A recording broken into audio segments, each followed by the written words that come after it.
The Saskatchewan Teachers Federation says it's reached an impasse with the government's bargaining team.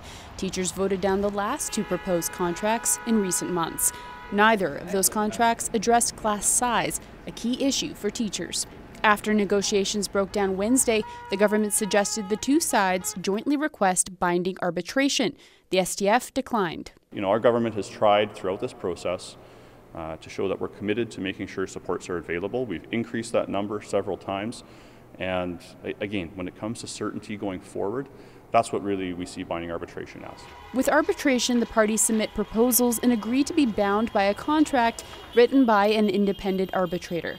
But the president of the STF says the best agreements are made at the bargaining table. Students need more supports now.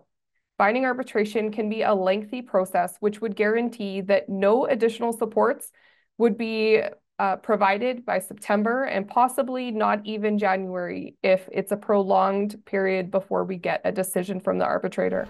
Earlier in negotiations, teachers had actually asked for binding arbitration, but the government said no. BCOT says the situation was very different then, and they're seeing progress now.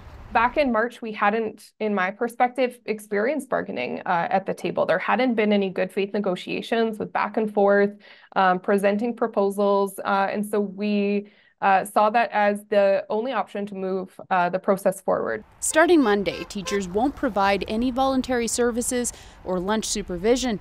Teachers will begin their shift 15 minutes before the bell rings and end 15 minutes after.